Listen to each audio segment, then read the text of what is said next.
محرمہ۔ بسم اللہ الرحمن الرحیم۔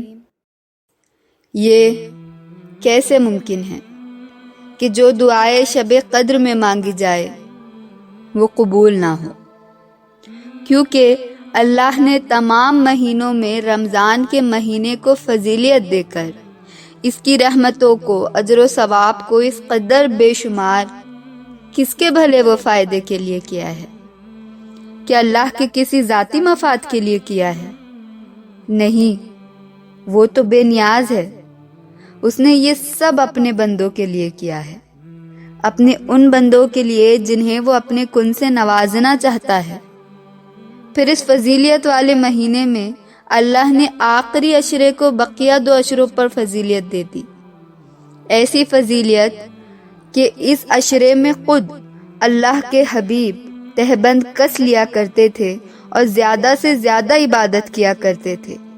ایسی فضیلت والے عشرے میں مزید فضیلت والی راتیں طاق راتیں رکھ دی، اور تمہارے اللہ کو تو رات کی عبادتیں ویسے ہی لاڈلی ہے، پھر طاق راتیں تو وہ راتیں ہیں جس میں اللہ نے فضیلت سے بھرپور اپنی شب قدر کو چھپا دیا۔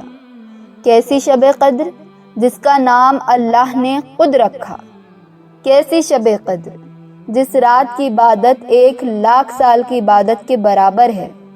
ایسی فضیلتوں کے درمیان جب تم اپنے رب سے سوال کرو گے، جب تم اس کے سامنے اپنی جھولی پھیلاؤ گے، تو تمہیں کیا لگتا ہے کہ وہ ان سوالوں کو، ان پھیلی ہوئی جھولیوں کو خالی لوٹا دے گا؟ نہیں، تم اس رات کی فضیلت کا اندازہ اس حدیث سے لگاؤ کہ اس رات کی دعائیں قبولیت کا کیسا درجہ رکھتی ہوں گی۔ حضرت ابن عباس رضی اللہ تعالیٰ عنہ کی حدیث پاک کے مفہوم میں ہے کہ جس رات شب قدر ہوتی ہے تو حق تعالیٰ شانو حضرت جبرائیل کو حکم فرماتے ہیں، وہ فرشتوں کے ایک بڑے لشکر کے ساتھ زمین پر اترتے ہیں۔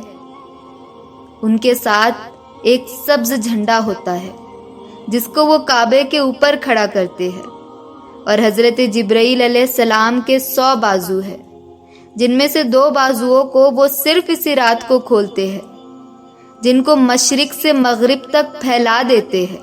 پھر حضرت جبرائیل علیہ السلام فرشتوں کو تقاضا فرماتے ہیں کہ جو مسلمان آج کی رات میں کھڑا ہو یا بیٹھا ہو، نماز پڑھ رہا ہو یا ذکر کر رہا ہو، اس کو سلام کرے، مصافحہ کرے اور ان کی دعاؤں پر آمین کہے۔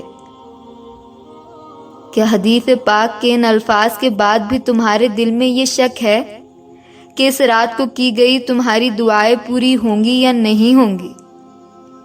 اسی حدیث پاک میں آگے ذکر ہے کہ جب صبح ہوتی ہے تو جبرائیل علیہ السلام آواز دیتے ہیں کہ اے فرشتوں چلو کوچ کرو۔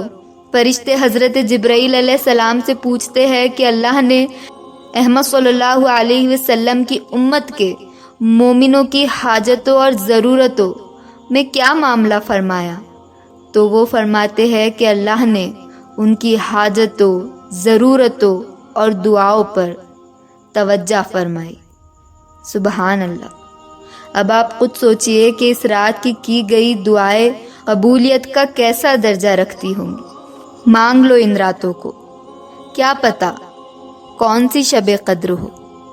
تم منا لو اپنے رب کو، اپنے رب کی محبت کو مانگ لو، اپنے گناہوں کی معافی کو مانگ لو۔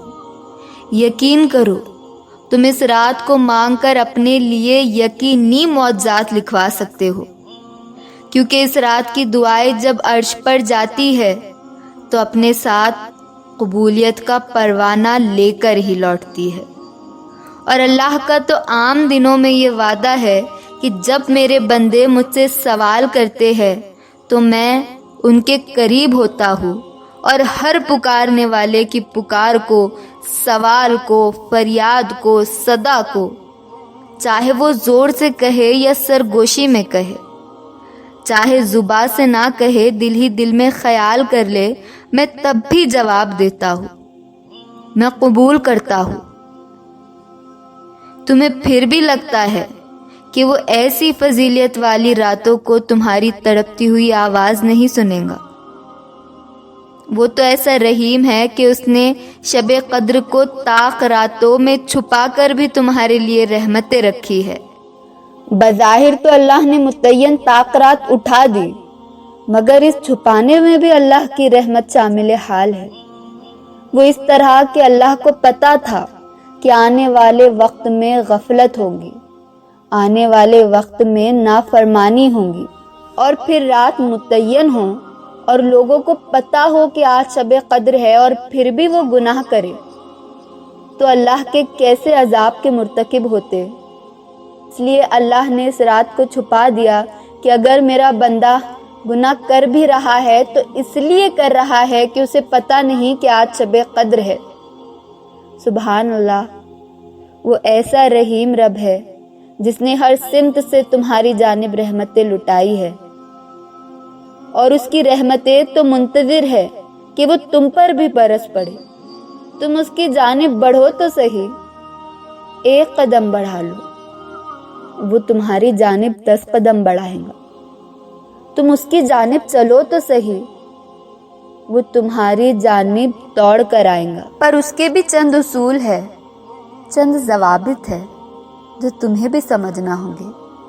اس نے تو اپنے پیغمبروں کو بھی آزمایا ہے، سال ہا سال آزمایا ہے، کیونکہ اس کا دعویٰ یہ نہیں ہے کہ راستہ آسان ہوگا۔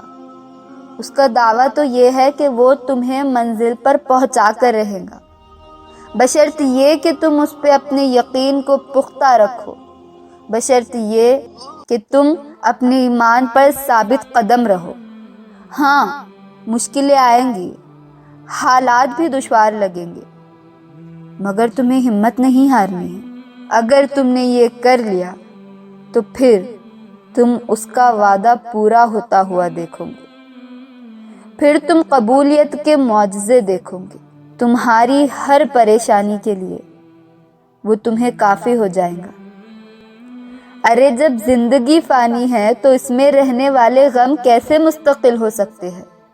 جب تمہاری ایک ماں کی ممتا تمہیں اس پریشانی میں نہیں دیکھ پا رہی، تو پھر وہ تو 70 ماؤں سے زیادہ محبت کرنے والا ہے، وہ بھلا کیسے تمہارا برا کرے گا؟ وہ رحیم ہے، الودود ہے، وہ بھلا کیسے تمہیں پریشان دیکھ سکتا ہے؟ اسی لیے تو اس نے تمہیں رمضان دیے، اسی لیے تو اس نے اس مہینے میں اپنی رحمتوں کو اس قدر سستا کیا کہ تم جاؤ اس کے در پہ، تم مانگو اس سے اور منا لو اس کو۔ تمہیں عطا کرنے والا، اس کا کن برس رہا ہے، تو اٹھاؤ ہاتھ، پھیلاؤ جھولی اور لوٹ لو اپنے رب کے کن کو۔ Thanks for watching. Do subscribe for more videos like this.